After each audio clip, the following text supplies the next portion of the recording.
Hey everyone, Jude Currier here from parentcoach.org, Parent Coach Family Counseling. Um, Hanging in Central Florida for the winter. This is kind of cool. Here on the St. Johns River, out for a walk with Murphy. I want to talk just a little bit today about the function of child-generated control.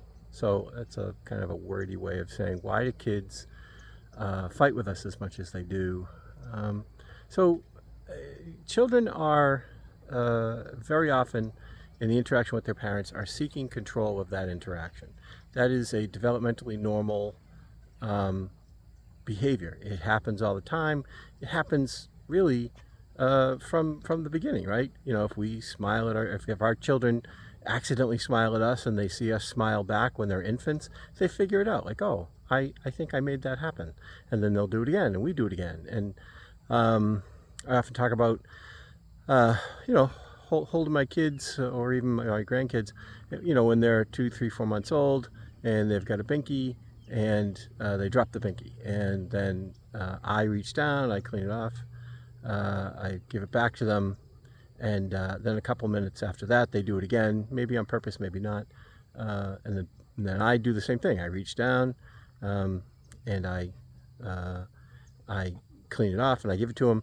And boom, they realize that there's a pattern. They internalize it, like it's not cognitive, but they realize it, that hey, when I do this, Papa does this, and so they recognize, and they'll just keep doing it until we stop doing it. And when we stop doing it, they're going to get mad at us. So it's pretty normal, and I think it's just it is a way that kids figure out how they can affect the world around them. You know, it is in some ways kind of figuring out their own mastery.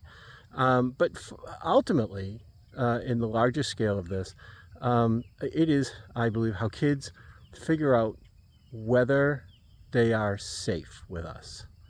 Because even though kids are always seeking control in the interactions with us, they don't really want it. And so they may push it and push it and push it. And when they get it, they think, oh, this is great. But what they experience, and again, maybe not intellectually or cognitively, what they experience is, okay, this shouldn't be happening this way. I shouldn't have this kind of control here. And so it actually generates more anxiety.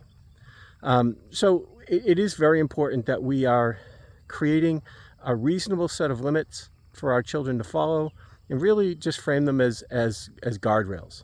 Like, you know, you can do whatever you want within these parameters, but you can't go outside these parameters. And a lot of times that's the way I frame it is in your interactions with parents, kids can't raise their voice. Kids shouldn't raise their voice. They shouldn't be swearing, and they should follow the rules. And if they don't, then there's a mild consequence that comes with that. But that's just a guardrail, because everything else in between there, they're able to do that. And anytime they choose to break the rules, we're just going to call that a choice. We're not going to judge them for it. We're not going to come down hard on them for it.